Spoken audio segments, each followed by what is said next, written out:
tumilapon. Sus, mga idol, kaya pala ma-traffic dito. Ayun, mayroon pala ditong na disgrasya na naman na soft drinks. Ayun, nagkalat sa kalsada yung soft drinks, mga idol, oh. Kaya, yung ano yan, yung bumigay yung ano yan, yung sa gilid. Kasi wing ban yan eh, hindi naman niya matapon kahit kung hindi umangat yung gilid na yan. Hindi nila, lang yan. hindi nila tinatalian, no? Dapat may tali yan eh.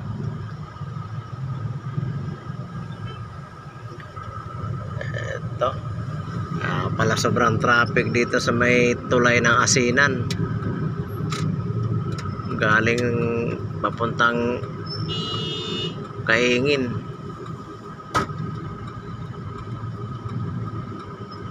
Ayan na.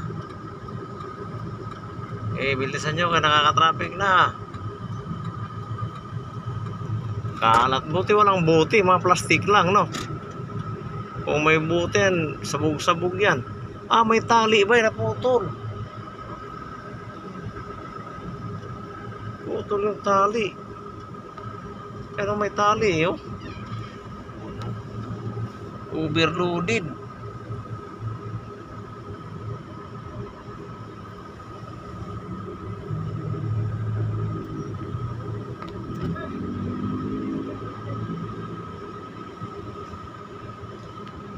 Dami soft drinks, oh.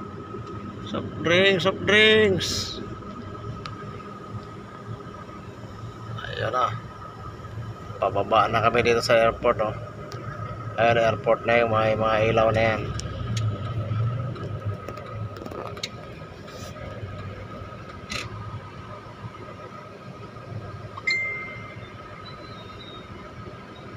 Siguro yun ang ano, bigat. Ano nangyari yun? May tali naman, hindi naman makagalaw masyado yun.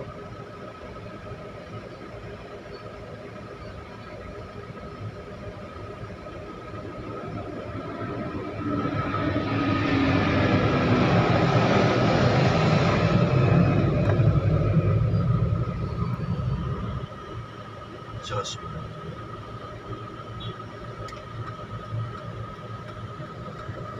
Maluwag dito, doon lang nagkaka-traffic eh.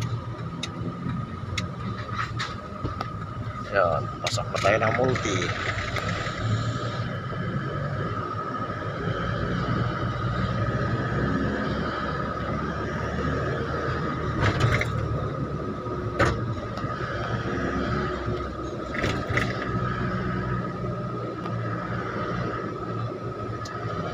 Yan, balik na tayo ng bodega.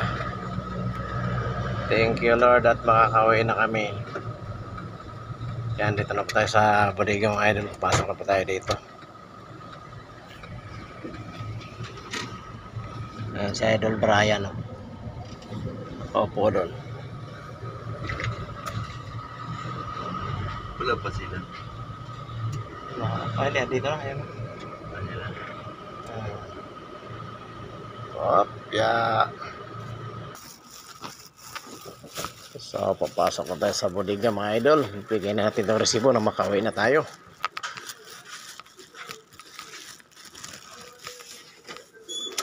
Magandang hapon, ma'am. Dito na po kami. Ayun, mga idol, bali tapos na kami nag-deliver. Galing kami ng Imus, nag-deliver kami. Karating na namin ang bodega, kaya uuwi na tayo kasi hapon na. Pauwi na ako sa bahay, mga idol. Ito, nagpapayag na ako, mga idol. Ito,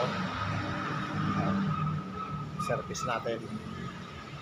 So, ayun na, mga idol, pauwi na kami. Na-traffic pa kami doon kasi may disgrasya. Buti na lang ito na nasaktan siguro dahil natapon lang yung mga soft drinks. Pero hindi naman nasira dahil mga plastic naman yung nasa soft drinks, hindi mga buti. So, yun lang yung mga idol. Maraming salamat sa panonood nyo. See you next video, mga idol. Ingat po kayo palagi at God bless po sa inyo lahat.